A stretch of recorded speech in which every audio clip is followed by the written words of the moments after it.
నమస్తే, welcome to స్వతంత్ర. నేను మురళి. ముందుగా హెడ్లైన్స్ చూద్దాం. ఎన్నికల విధుల్లోకి గ్రామ వార్డు సచివాలయ సిబ్బంది స్పష్టం చేసిన కేంద్ర ఎన్నికల సంఘం.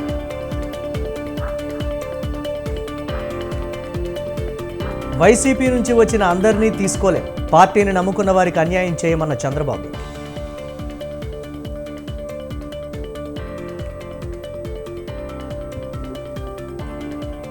పదేళ్ల పాటు నేనే ముఖ్యమంత్రి, కేసీఆర్ ఎలా వస్తారో చూస్తారన్న రేవంత్.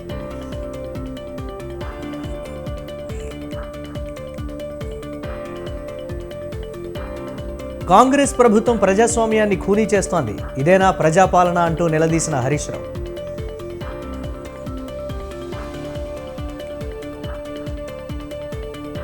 హస్తిన సరిహద్దుల్లో కొనసాగుతోన్న ఉద్రిక్తత, రైతులను మరోసారి చర్చలకు ఆహ్వానించిన కేంద్రం.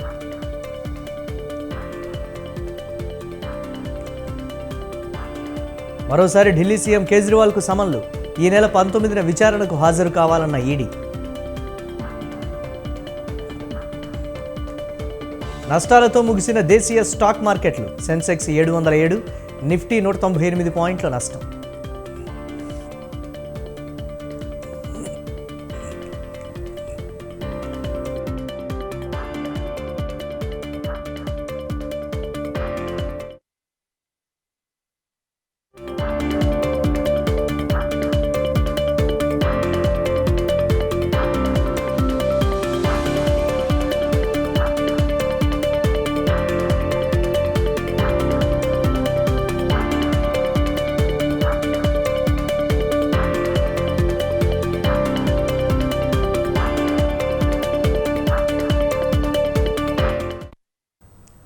ఆంధ్రప్రదేశ్ ఎన్నికలకు సంబంధించిన కీలక అంశంపై స్పందించింది ఈసీ. ఎన్నికల విధుల్లోకి గ్రామ వార్డు సచివాలయ సిబ్బందిని తీసుకునేందుకు అభ్యంతరం లేదని తెలిపింది.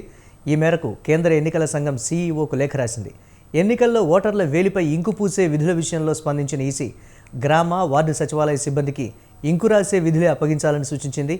ఇంతకు మించి మరే ముఖ్యమైన ఎన్నికల పనులేవి వారికి అప్పగించవద్దంటూ సీఈఓకు సూచనలు చేసింది ఈసీ.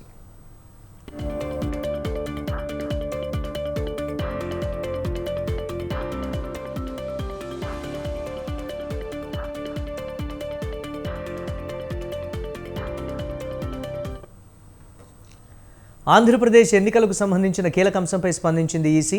ఎన్నికల విధుల్లోకి గ్రామ వార్డు సచివాలయ సిబ్బందిని తీసుకునేందుకు అభ్యంతరం లేదని తెలిపింది. ఈ మేరకు కేంద్ర ఎన్నికల సంఘం సీఈఓకు లేఖ రాసింది. ఎన్నికల్లో ఓటర్ల వేలిపై ఇంకు పూసే విధుల విషయంలో స్పందించిన ఈసీ గ్రామ వార్డు సచివాలయ సిబ్బందికి ఇంకు రాసే విధులే అప్పగించాలని సూచించింది. అంతకుమించి మరే ముఖ్యమైన ఎన్నికల పనులేవి వారికి అప్పగించవద్దంటూ సీఈఓకు సూచనలు చేసింది ఈసీ.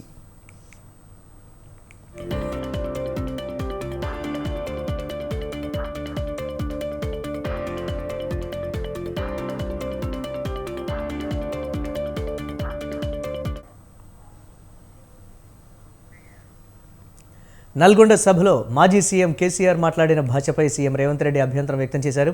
బడ్జెట్పై చర్చ సందర్భంగా రాజగోపాల్ రెడ్డి వ్యాఖ్యలను బీఆర్ఎస్ నేతలు తప్పుబట్టారు. ఈ సందర్భంగా రేవంత్ రెడ్డి ఆగ్రహం వ్యక్తం చేశారు. కేసీఆర్ మేడిగడ్డకు రాకపోగా కొత్త ప్రభుత్వమే తప్పు చేసినట్లు చర్చ జరుగుతోందని విరుచుకుపడ్డారు. ప్రధాన ప్రతిపక్ష హోదాలో ఉండి కేసీఆర్ ముఖ్యమంత్రిని దూషించడం ఎంతవరకు సమంజసమని ప్రశ్నించారు. కేసీఆర్ను చంపాల్సిన అవసరం లేదని, చచ్చిన పామును చంపుతారా అని అడిగారు.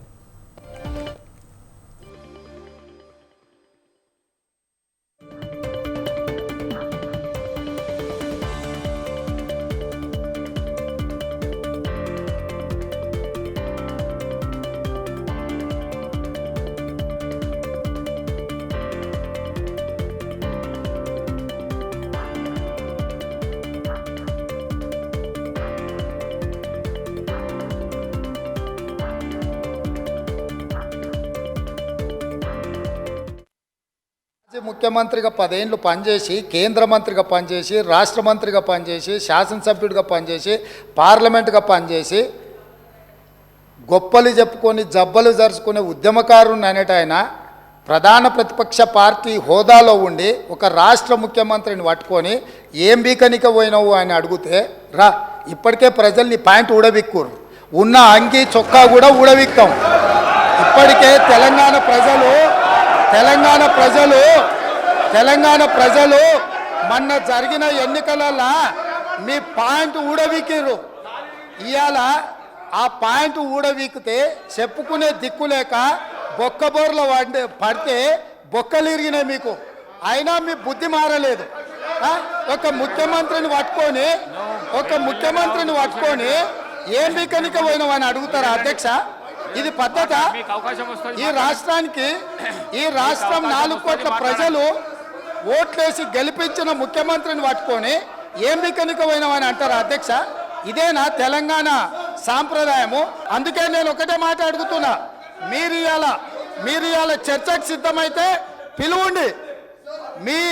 మీ పార్టీ నాయకుడిని, మీ సభాపక్ష నాయకుడిని చర్చ చేద్దాము. రేపు సాయంత్రం వరకైనా కాళేశ్వరం ప్రాజెక్టు మీద, గోదావరి జలాల మీద ఈ ప్రభుత్వం చర్చ చేయడానికి సిద్ధంగా ఉంది. పారిపోయి ఫామ్ హౌస్లో వండుకొని ప్రతిపక్షాలుగా బాధ్యత నుంచి తప్పించుకొని మీ అవినీతి బయటపడుతుందని, కాళేశ్వరంలో మీ దోపిడీలో జైలుకి వెళ్లాల్సి వస్తుందని కేసీఆర్ను చంపుతారా అంటారు. ఎవరికి అవసరం ఉంది అధ్యక్ష చంపాల్సిన అవసరం? సచిన పావును ఎవడైనా చంపుతారా అధ్యక్ష? మొన్నటి ఎన్నికలలో ప్రజలు ఆ పావును చేత్తో కాదు కట్టెతో కొట్టిరు అధ్యక్ష. ఆ పాము ఆల్రెడీ సచ్చింది. సచిన పావును చంపాల్సిన అవసరం మాకే ఉంది అధ్యక్ష. ఈ రోజు సానుభూతి కోసము వీల్ చైర్ నాటకాలు, వీధి నాటకాలు ఏంటి అధ్యక్ష? ఇది ఈ రోజు అవకాశం వచ్చినప్పుడు ఈ సభలో చర్చ చేయడానికి ప్రభుత్వం సిద్ధంగా ఉంది. నిజాయితీ ఉంటే, మీరు అవినీతికి పాల్పడకపోతే, మీరు చెప్పినట్టు మేడిగడ్డలో 2, 3 పిల్లర్లు కుంగిపోతే దాని మీద తీసుకోవాల్సిన నిర్ణయాల మీద మాజీ ముఖ్యమంత్రి గారు చంద్రశేఖరరావు గారిని సభలోకి రమ్మనుండ్రి. చర్చ చేయడానికి ప్రభుత్వం సిద్ధంగా ఉంది. ముఖ్యమంత్రి వాడే భాషపై అభ్యంతరం వ్యక్తం చేస్తున్నానని కడియం శ్రీహరి అన్నారు. టీపీసీసీ చీఫ్గా ఎలాంటి వ్యాఖ్యలు చేసినా అభ్యంతరం లేదని, ముఖ్యమంత్రిగా సహనం కోల్పోయి వాడరాని భాష మాట్లాడటం సమంజసం కాదన్నారు. ముఖ్యమంత్రి సంయమనం పాటించాలని, రాజగోపాల్ రెడ్డిలా మాట్లాడటం తగదన్నారు కడియం.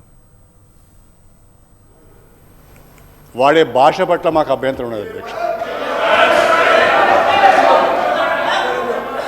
ఇప్పుడు ఇక్కడ అధ్యక్ష,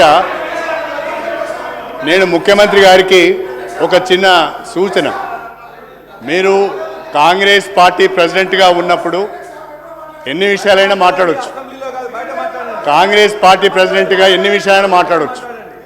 కానీ ముఖ్యమంత్రిగా, తెలంగాణ రాష్ట్రానికి ప్రతినిధిగా, తెలంగాణ ప్రజలకు ప్రతినిధిగా నిండు శాసనసభలో మీరే సహనం కోల్పోయి మీరే వాడరాని భాషను మాట్లాడితే మీరు ఒక ఎగ్జాంపుల్ను సెట్ చేసినట్టుగా భావించవలసి వస్తుంది. ఇది మంచి పద్ధతి కాదు అధ్యక్ష. నేను ముఖ్యమంత్రి గారు సమయం పాటించాలని నేను కోరుతున్నా. వారికి ఓ ప్రధానమైన బాధ్యత ఉంటుంది. వారి పట్ల రాష్ట్ర ప్రజలకు గౌరవం ఉంటుంది.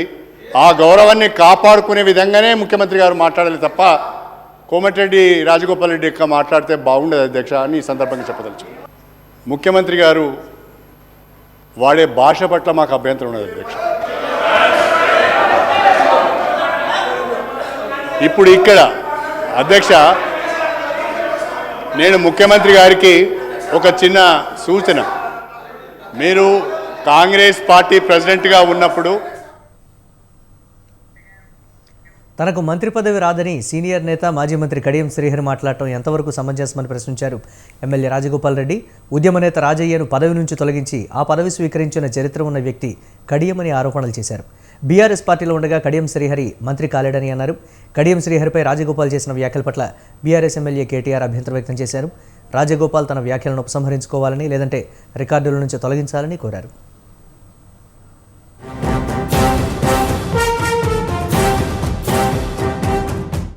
అధ్యక్ష, ఇప్పుడు మొట్టమొదటిగా సభలో నా గురించి అనుచిత వ్యాఖ్యలు చేసింది ఆ సీనియర్ నాయకుడు కాబట్టి నేను ఏమనకుండానే ముందే చెప్పిన.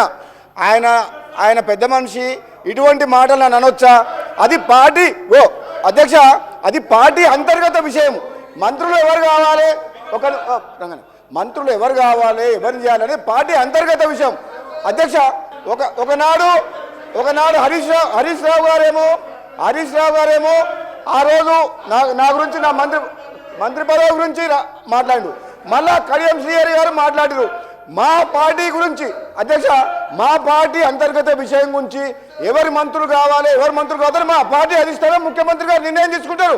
ప్రతిసారి వీళ్ళ దుర్బుద్ధి ఏంటంటే అధ్యక్ష, వాళ్ళకి అధికారం పోయినప్పటి నుంచి మా కాంగ్రెస్ పార్టీ సభ్యుల దగ్గర పోయి నీకు మంత్రి పదవి రాలేదు, నీకు అది రాలేదు, నీకు అది అని మమ్మల్ని రెచ్చగొట్టి పార్టీని చీల్చే కుట్ర వీళ్ళు చేస్తున్నారు అధ్యక్ష. ఇది వాళ్ళ నైజం, వాళ్ళ కడుపులో విషం ఉంది. నన్ను ప్రతి ఒక్కరి దగ్గర పోయి నువ్వు మంత్రి కాలేదా ఇవన్నీ మాట్లాడేది, ఇది ఈ కుట్ర చేస్తున్నారు. దయచేసి తమరిని కోరేది, ఇక్కడ ప్రతిపక్షంలో మేము 39 మంది ప్రధాన ప్రతిపక్షంలో ఉన్నాం, వాళ్ళు 64 మంది ఉన్నారు. మరి వారికేమో సభ్యులు లేచినా మీరు సమయం ఇస్తున్నారు, వారు వ్యక్తిగతంగా దూషించినా నోటికొచ్చినట్టు మాట్లాడినా మీరు కనీసం మళ్ళీ మాకు అవకాశం కూడా ఇవ్వట్లేదు. మొదలు డిమాండ్ సార్, దయచేసి కడియం శ్రీహరి గారి పట్ల వారు చేసిన అనుచిత వ్యాఖ్యలను తొలగించండి రికార్డుల నుంచి, దయచేసి వారిని ఉపసంహరించుకోమని చెప్పి కూడా నా విజ్ఞప్తి నెంబర్ 1. రెండవది సార్, వారు ఉప ముఖ్యమంత్రిగా పనిచేసిన పెద్దలు, దాదాపు 15 ఏళ్లు మంత్రిగా పనిచేసిన సీనియర్ నాయకులు గౌరవనీయులు పెద్దలు కడియం శ్రీహరి గారి పట్ల వాళ్ళ రాజగోపాల్ రెడ్డి గారు చేసిన వ్యాఖ్యలు సబబు కాదు సార్. ముందు రాజగోపాల్ రెడ్డి గారు మాట్లాడిన మాటలను దయచేసి మరి రికార్డుల నుంచి తొలగించాలని మిమ్మల్ని కోరుతా ఉన్నా అధ్యక్ష. వారు కూడా ఉపసంహరించుకుంటే వారి గౌరవం దక్కుతుంది. అట్లా మాట్లాడడం ఒక సీనియర్ దళిత నాయకుడి పట్ల, ఒక సీనియర్ దళిత మంత్రి పట్ల, గతంలో 15 ఏళ్లు మంత్రిగా పనిచేసిన పెద్దల పట్ల ఆ రకంగా మాట్లాడడం వారికి మంచిది కాదు. ఉపసంహరించుకోమనండి, లేదా మీరైనా రికార్డుల నుంచి తొలగించాలనేది డిమాండ్.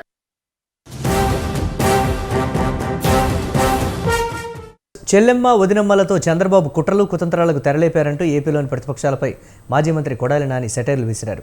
ఒంటరిగా జగన్ను ఎదుర్కోలేని చంద్రబాబు ఒక పక్క దత్తపుత్రుడు, మరోపక్క ఉత్తపుత్రుడు. ముందు బీజేపీ వదినమ్మను, లేటెస్ట్గా ఇప్పుడు కాంగ్రెస్ చెల్లెమ్మను వెనకాల నిలబెట్టుకుని ఎన్నికలకు వస్తున్నారంటూ వ్యాఖ్యలు చేశారు. వీళ్ళందరూ ఉన్నా ధైర్యం సరిపోని చంద్రబాబు ఢిల్లీ చుట్టూ తిరుగుతున్నాడని విమర్శించారు. ఢిల్లీ పెద్దల దెబ్బతో ముందు నుయ్యి వెనుక గొయ్యిలా చంద్రబాబు పరిస్థితి మారిందని కొడాలి నాని విమర్శలు గుప్పించారు. వాళ్ళు ఉన్నటువంటి పేదలు అని చెప్పి ధైర్యంగా దమ్ముగా చెప్పగలిగినటువంటి వ్యక్తి ఎవరైనా ఉన్నాడు ఈ రాష్ట్రంలో, ఈ దేశంలో, జగన్మోహన్ రెడ్డి గారు తప్పించి. ఒక్కడిగా గెలవలేక నన్ను చూసి జగన్మోహన్ రెడ్డి భయపడుతున్నాడు అంటాడు. సరే రారా బాబు అంటే పక్కన దత్తపుత్రుడు ఉన్నాడా లేడో చూసుకుంటాడు. సరే ఉన్నాడు వెళ్దాం రమ్మంటే ఈ పక్కన ఉత్తపుత్రుడు ఉన్నాడా లేడా అని మళ్ళీ ఈయన చూసుకుంటాడు. సరే ఈడు ఉంటే వదినమ్మ బీజేపీలో ఉంది కదా, వదినమ్మ మన ఢిల్లీ వెళ్ళి వచ్చాడు, వదినమ్మ ముందు ఉండాలి. సరే వీళ్ళు ఉన్నారు సరే అంటే మళ్ళీ ఇప్పుడు కొత్తగా కాంగ్రెస్ చెల్లెమ్మని తెచ్చుకున్నాడు, వెనకాల పెట్టుకున్నాడు. ముందేమో బీజేపీ వదినమ్మ, వెనకాలేమో కాంగ్రెస్ చెల్లెమ్మ, ఈ పక్కనే ఉత్తపుత్రుడు, ఆ పక్కనేమో దత్తపుత్రుడు. సరే బయలుదేరరా వెళ్దామంటే వెళ్ళి హైదరాబాద్లో కూర్చున్నాడు. ఇంకా ఎన్నికలను ఎలా 15 రోజులు ఉంటాయి. ఎన్నికల ముందు 25 ఎంపీలు గెలిస్తే ఢిల్లీ మెడలు వంచి ప్రత్యేక హోదా తెస్తామని చెప్పిన వైసీపీ ఆ దిశగా కృషి చేసిందా అని టీడీపీ జాతీయ ప్రధాన కార్యదర్శి నారా లోకేష్ ప్రశ్నించారు. మన్యం జిల్లాలో జరిగిన శంఖారామం సభలో లోకేష్ మాట్లాడారు. వైసీపీ నాయకులు సామాజిక బస్సు యాత్ర చేస్తున్నారని, అసలు ఆ పార్టీలోనే సామాజిక అన్యాయం జరుగుతోందని విమర్శించారు. సీఎం జగన్ ఇప్పటివరకు 63 మంది ఎమ్మెల్యేలు, 16 మంది ఎంపీలను బదిలీ చేశారన్నారు. వారిలో 90% మంది బీసీ, ఎస్సీ నాయకులే ఉన్నారని లోకేష్ ఆరోపించారు. లోకేష్ తగ్గేదే లేదు. కార్యకర్తలందరికీ నేను హామీ ఇస్తున్నా, ఏ అధికారులైతే చట్టాన్ని ఉల్లంఘించి మన ఇబ్బంది పెట్టారో, ఏ వైకాపా కార్యకర్తలైతే చట్టాల్ని చుట్టాలుగా మార్చుకుని మన ఇబ్బంది పెట్టారో వాళ్ళందరి పేరు ఈ ఎర్ర బుక్ లో ఉంది. ఇదిగో తమ్ముడు ఎర్ర బుక్. జన సైనికులు కూడా నాకు పేర్లు పంపిస్తున్నారు వాట్సాప్ లో, అధికారుల పేర్లు కూడా రాస్తున్నా. డౌట్ వద్దు, 2 నెలల్లో మన ప్రభుత్వ అధికారంలోకి వస్తుంది. వాళ్ళందరిపైన జ్యుడిషియల్ ఎంక్వైరీ చేస్తాం, సర్వీస్ నుంచి డిస్మిస్ చేసి జైలుకు కూడా పంపించే బాధ్యత వ్యక్తిగతంగా నేను తీసుకుంటాను. 2019 ముందర నేను ఏనాడు పోలీస్ రాజధాని విషయంలో వైవి సుబ్బారెడ్డి వ్యాఖ్యల్ని వక్రీకరిస్తున్నారని మంత్రి బొత్స సత్యనారాయణ అన్నారు. రాజధానిపై తమ పార్టీ విధానం ఎప్పుడూ చెప్పామని, దానికి మేము కట్టుబడి ఉన్నామని స్పష్టం చేశారు. తమ పార్టీ స్టాండ్ ఎప్పుడూ కూడా విభజన హామీలు సాధించడమేనని తేల్చి చెప్పారు. హైదరాబాద్ విశ్వనగరం, అక్కడ ఎవరికైనా ఆస్తులు ఉండొచ్చు అని చెప్పారు. చంద్రబాబు అర్ధరాత్రి పారిపోయి వచ్చారు కనుకే నేడు రాజధాని లేని దుస్థితి నెలకొందని విమర్శించారు. ఇబ్బంది పెట్టారు హోదా కానీ లేకపోతే ఆ రోజు ఉమ్మడి రాజధాని ఉన్నప్పుడు వచ్చి అక్కడ నుంచి వచ్చేసాము. దాంతోపాటు రెవల్యూషన్ ఫండ్స్ రావాలి, తెలంగాణ నుంచి మాకు రావాల్సిన నిధులు కూడా ఉన్నాయి. దాంతోపాటు ఏదైతే విద్యాలయాలు ఉన్నాయో అవన్నీ ఇస్తామన్నారు, ఇంకా అవన్నీ రాలేదు. ఇవన్నిటి కోసం నేను కృషి చేస్తాను అని చెప్పి మాట అన్నారు. అంతేగాని హైదరాబాద్ ఉమ్మడి రాజధాని మళ్ళీ మాకు కొనసాగించాలని కోరుతానని అన్నారు. 100% వకీల్కి ఏం చెప్తున్నారు, అది కాదు, ఇది పార్టీ మాటగా చెప్తున్నాం, ఇది పార్టీ స్టాండ్గా చెప్తున్నాం. నేను చెప్తా, ఆయన అనలేదు అన్ని వ్యక్తి నాకేంటి ఆ మాటలు నేను తెలంగాణ నాయకులు ఎవరు మాట్లాడంటే ఇష్యూ లేని దానికి ఏంటి వస్తే తాటాకు చెప్పులకి బెదరాలి కానీ మేము బెదరం. భారతదేశంలో ఎవరెక్కడికి వెళ్ళడానికి హక్కు ఉంది, కానీ లేని విషయాన్ని ఊరికినే రేకెత్తించడం కరెక్ట్ కాదనేది మీకు నేను చెప్తున్నా. 4 రాజధాని హైదరాబాద్ అనడం పెద్ద కుట్ర అని మాజీ మంత్రి టీడీపీ సీనియర్ నేత దాడి వీరభద్రరావు అన్నారు. విశాఖను రాజధాని చేసే వరకు హైదరాబాద్ రాజధాని కావాలనడం ఏపీ తెలంగాణ మధ్య అగ్గిరాజేసుకోవడానికి అని అన్నారు. సుబ్బారెడ్డితో సీఎం జగనే ఈ చిలక పలుకులు పలికించారన్నారు. సుబ్బారెడ్డి లాంటి మేధావుల వలన వైసీపీకి నష్టం జరుగుతుందని దాడి అన్నారు. ఆంధ్రుల ఆత్మగౌరవంతో వైసీపీ ఆటలాడుతోందని మండిపడ్డారు. పరిపాలనా రాజధాని అని చెప్పడంతో విశాఖలో భూముల రేట్లు పెరిగాయన్నారు. కానీ అమరావతిని కానీ కర్నూలుగా కానీ న్యాయ పోరాటాలు ఎలా చేసినప్పటికీ కూడా అభివృద్ధి చేయడానికి ఏమిటి మీ గొడ్డు? ఎందుకు అభివృద్ధి చేయలేదు? ఒక్క బ్రిక్ అయినా ఒక్క ఇటుకైనా ఈ 3 ప్రాంతాల్లో ఇక్కడ వేశారా? ఒక్క అభివృద్ధి కార్యక్రమం చేశారా? చూపించండి. అది లేదు, దానికి ఎవరు అడ్డుకున్నారు? మంచిది కాదు జగన్ గారు, ఇది సరైనటువంటి విధానం కాదు. 2 చోట్ల ఓటు దరఖాస్తు చేసి సజ్జల కుటుంబం నేరానికి పాల్పడిందని టీడీపీ నేత ధూళిపాళ్ల నరేంద్ర అన్నారు. తప్పుడు సమాచారం ఇచ్చిన సజ్జల కుటుంబంపై చర్యలు తీసుకోవాలని డిమాండ్ చేశారు. సెక్షన్ 30 ప్రకారం ఎన్నికల సంఘం తక్షణమే చర్యలు తీసుకోవాలని అన్నారు. పొన్నూరు, మంగళగిరి ఈఆర్ఓలపైన ఈసీ చర్యలు తీసుకోవాలని కోరారు. రాష్ట్రంలో దొంగ ఓట్ల అక్రమాల్లో కథా స్క్రీన్ ప్లే అంతా సజ్జలే అని ధూళిపాళ్ల నరేంద్ర ఆరోపించారు.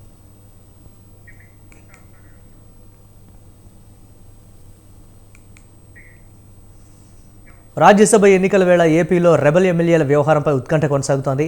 వైసీపీ రెబల్ ఎమ్మెల్యేలతో పాటు టీడీపీ రెబల్ ఎమ్మెల్యేలపై స్పీకర్ తమ్మినేని సీతారాం ఎలాంటి చర్యలు తీసుకుంటారు అనేది ఆసక్తికరంగా మారింది. వైఎస్ఆర్సీపీ ఫిరాయింపు ఎమ్మెల్యేలకు మరోసారి స్పీకర్ నోటీసులు అందించారు. రేపు ఉదయం 11 గంటలకు స్పీకర్ ఎదుట హాజరు కావాలని నోటీసులు జారీ చేశారు. ఈ మేరకు ఫిరాయింపు ఎమ్మెల్యేలకు అసెంబ్లీ అధికారులు లేఖ రాశారు. ఈ నెల 12న విచారణకు రావాలని ఇంతకుముందు స్పీకర్ నోటీసులు జారీ చేయగా వ్యక్తిగత కారణాలతో హాజరు కాలేకపోతున్నామని స్పీకర్కు వైసీపీ రెబల్ ఎమ్మెల్యేలు లేఖ పంపించారు. తాజాగా ఫిరాయింపు ఎమ్మెల్యేలకు అసెంబ్లీ అధికారులు నోటీసులు పంపించారు.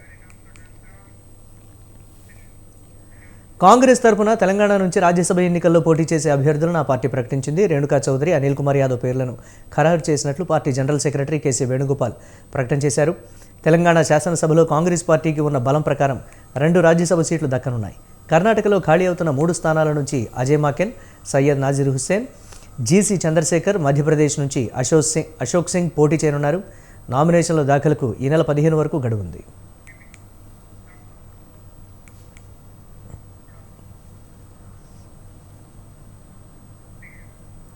తమ డిమాండ్ల సాధన కోసం దేశ రాజధాని హస్తిన వైపు వచ్చేందుకు మరోసారి కదం తొక్కారు అన్నదాతలు. పంజాబ్ నుంచి హర్యానాలోకి ప్రవేశించేందుకు ప్రయత్నించడంతో కర్షకులపై టియర్ గ్యాస్ ప్రయోగించారు పోలీసులు. ఇక రైతులను మరోసారి చర్చలకు ఆహ్వానించింది కేంద్రం. ఇదంతా కాస్త పక్కన పెడితే ఎన్నికల వేళ అన్నదాతల ఆగ్రహం బీజేపీపై ఎలాంటి ప్రభావం చూపబోతోంది? గతంలో వ్యవసాయ చట్టాల విషయంలో మొండిగా ముందుకు వెళ్ళి ఆ తర్వాత వెనక్కు తగ్గిన ప్రధాని మోదీ ఈసారి ఏం చేయబోతున్నారు? అసలు దేశానికి వెన్నుముకలాంటి అన్నదాతల విషయంలో ఇలాంటి పరిస్థితులు ఎందుకు తలెత్తుతున్నాయి?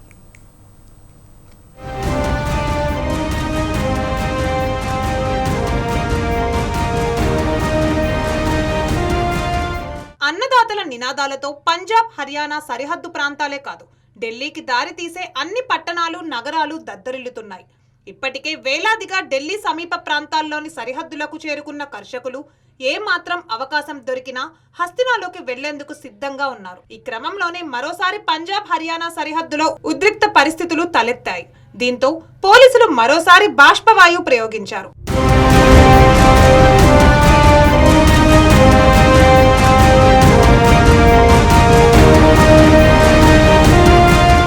వరుసగా 2వ రోజు పరిస్థితి ఉద్రిక్తంగానే ఉండడంతో కేంద్రం మరోసారి రైతన్నలను చర్చలకు ఆహ్వానించింది. అందుకు అనువైన పరిస్థితి కల్పించాలంటూ రైతు సంఘాలకు విజ్ఞప్తి చేస్తున్నట్లు తెలిపారు కేంద్ర మంత్రి అర్జున్ ముండా.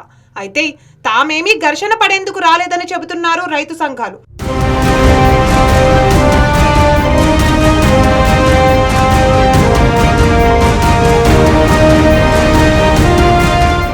రైతన్నల డిమాండ్లు వాటి విషయంలో ప్రభుత్వం ఏం చేస్తుంది అన్న విషయం కాసేపు పక్కన పెడితే సార్వత్రిక ఎన్నికల వేళ అన్నదాతలు ఆగ్రహించడం బీజేపీపై ఎలాంటి ప్రభావం పడుతోంది, ఎలాంటి ప్రభావం చూపబోతోందన్న ప్రశ్న బలంగా వినిపిస్తోంది. ఎందుకంటే 2020 సెప్టెంబర్లో పార్లమెంటు ఆమోదించిన 3 వ్యవసాయ బిల్లులకు వ్యతిరేకంగా జరిగిన నిరసన ఇప్పుడు అందరికీ గుర్తుకొస్తోంది. అప్పట్లో అన్నదాతలు వాటిని వ్యతిరేకిస్తూ వేలాదిగా ఢిల్లీ వీధుల్లోకి వచ్చిన విషయాన్ని ఇంకా ఎవరూ మర్చిపోలేదు. గడ్డ కట్టించే చలిలోనూ ముక్కవోని దీక్షతో నిరసన చేపట్టిన రైతులు యావత్ దేశం దృష్టిని ఆకర్షించారు. రోజుల తరబడి కొనసాగిన ఆందోళనను ప్రభుత్వం మొదట్లో పట్టించుకోలేదన్న విమర్శ వినిపించింది. అయినా కర్షకులు వెనక్కు తగ్గలేదు సరికదా, తమ ఉద్యమాన్ని మరింత ఉధృతం చేశారు. దీంతో మొట్టమొదటిసారిగా మోడీ సర్కార్ వెనక్కు తగ్గింది. స్వయంగా ప్రధాని మోడీయే రైతులకు క్షమాపణలు చెప్పారు. అప్పట్లో రైతన్నల పోరు పెద్ద ఎత్తున సంచలనం సృష్టించింది. అలాంటిది ఇప్పుడు మళ్లీ అన్నదాతలు పోరుబాట పట్టారు. మరి ఈసారి మోదీ సర్కార్ ఏం చేయబోతోంది అన్న ప్రశ్న తలెత్తుతోంది.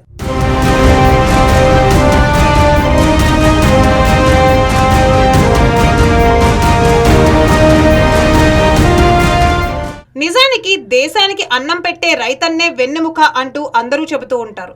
కానీ వాళ్ళు మాత్రం తమ న్యాయమైన కోరికల విషయంలో పోరాటం చేయందే ఏదీ దక్కని పరిస్థితి నెలకొందనే చెప్పాలి.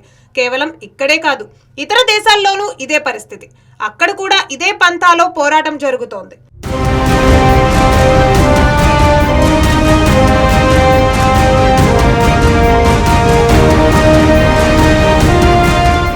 మెక్రాన్ ప్రభుత్వం తీసుకున్న నిర్ణయాలపై పెద్ద ఎత్తున ఉద్యమించారు ఫ్రాన్స్ రైతులు. పనికి తగిన వేతనం, అధికారుల జోక్యం తక్కువగా ఉండడం, విదేశాల నుంచి ఎదురవుతున్న పోటీని తట్టుకోవడం లాంటి అంశాలపై నిరసనలకు దిగారు. వందలాదిగా రైతులు ట్రాక్టర్లతో ఆందోళన కొనసాగిస్తున్నారు. ఇక్కడే కాదు, జర్మనీలోనూ ఇవే పరిస్థితులు తలెత్తాయి. జర్మనీ ప్రభుత్వం వ్యవసాయానికి ఉపయోగించే డీజిల్పై సబ్సిడీ ఎత్తివేయడంతో పోరుబాట పట్టారు. వారం పాటు తమ నిరసనలు కొనసాగించారు. స్పెయిన్లోనూ ఇవే పరిస్థితులు నెలకొన్నాయి. యూరోపియన్ యూనియన్ పర్యావరణ నిబంధనలు, అధికంగా ఉన్న పన్నులు సహా మరికొన్ని అంశాలపై ఉద్యమించారు అన్నదాతలు. మొత్తంగా ఏ దేశమేగినా ఎందుకాలిడినా అన్నట్లుగా ఎక్కడ చూసినా అన్నదాతలకు కష్టాలు తప్పడం లేదన్న వాదన బలంగా వినిపిస్తోంది.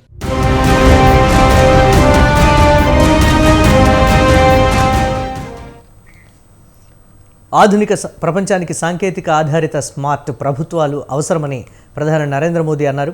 దుబాయ్ వేదికగా జరుగుతున్న వరల్డ్ గవర్నమెంట్ సమ్మిట్ 2024లో ఆయన ప్రసంగించారు. గత 10 ఏళ్లుగా మినిమం గవర్నమెంట్ మ్యాక్సిమం గవర్నెన్స్ నినాదంతో భారత ప్రభుత్వం పనిచేస్తోందని తెలిపారు. తమపై ప్రజలకు నమ్మకం ఏర్పడటానికి ఇదే ప్రధాన కారణమన్నారు. యుఏఈ దేశాధ్యక్షుడు Sheikh Mohammed bin Zayed Al Nahyan vision ఉన్న నాయకుడని, ఆయన నాయకత్వంలో దుబాయ్ ప్రపంచ ఆర్థిక సాంకేతిక కేంద్రంగా మారుతోందని ప్రశంసించారు.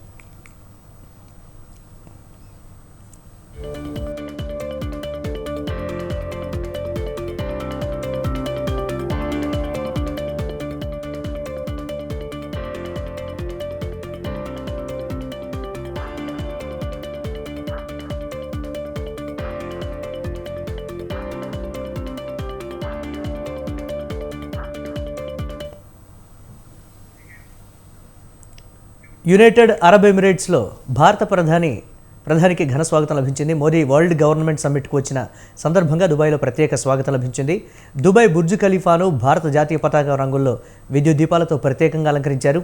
మువ్వన్నెలతో బుర్జ్ ఖలీఫా కళకళలాడింది. మోదీ చిత్రం ఆకర్షించింది. భారత ప్రధాని నరేంద్ర మోదీకి ఘన స్వాగతమని డిస్ప్లేలో పేర్కొన్నారు.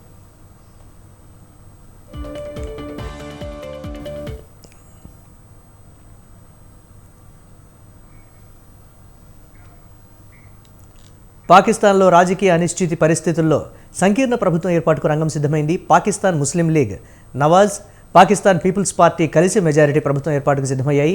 PMLN అధ్యక్షుడు నవాజ్ షరీఫ్ ప్రధాని పదవికి తన సోదరుడు షాబాజ్ షరీఫ్ పేరును ప్రతిపాదించారు. గతంలో ఇమ్రాన్ ఖాన్ అవిశ్వాస తీర్మానం కారణంగా పదవికి రాజీనామా చేయడంతో షాబాజ్ షరీఫ్ ప్రధానిగా ప్రతిపక్ష కూటమి ప్రభుత్వం సాగింది. జైల్లో ఉన్న పాకిస్తాన్ తాహ్రీక్ ఈ ఇన్సాఫ్ పార్టీ అధ్యక్షుడు మాజీ ప్రధాని ఇమ్రాన్ ఖాన్ కొత్త ప్రభుత్వం ఏర్పాటును ఖండించారు. తమకే మెజారిటీ ప్రజల మద్దతు ఉందని తేటతెల్లమైనట్లు తెలిపారు. షాబాజ్ నాయకత్వంలో సంకీర్ణ ప్రభుత్వం ఏర్పాటుకు అవసరమైన మెజారిటీ ఉంది. 6 పార్టీలు PMLN, PPP, MQMP, PMLQ పార్టీలు, IPP, BAP పార్టీలన్నీ ఏకమై ప్రభుత్వాన్ని ఏర్పాటు చేస్తున్నాయి. వీరికి మొత్తం 152 మంది సభ్యుల మెజారిటీ ఉంది. 60 మంది మహిళలు, 10 మైనారిటీ సీట్లను కలుపుకుంటే పాకిస్తాన్లో కేంద్ర ప్రభుత్వం ఏర్పాటుకు అవసరమైన 169 మంది సభ్యుల మెజారిటీ లభిస్తుంది. దేశీయ స్టాక్ మార్కెట్ సూచీలు లాభాల్లో ముగిశాయి. ఉదయం నష్టాల్లో ప్రారంభమైన సూచీలు ఆఖరులో కొనుగోళ్ల మద్దతుతో లాభాల బాట పట్టాయి.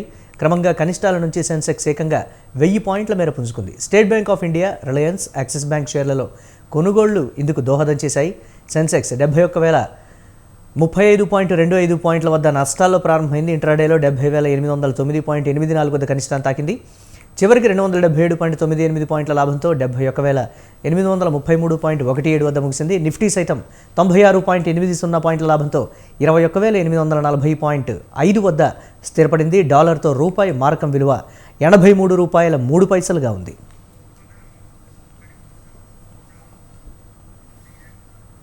ఇవి ఇప్పటివరకు అప్డేట్స్. కీప్ వాచింగ్ స్వతంత్ర.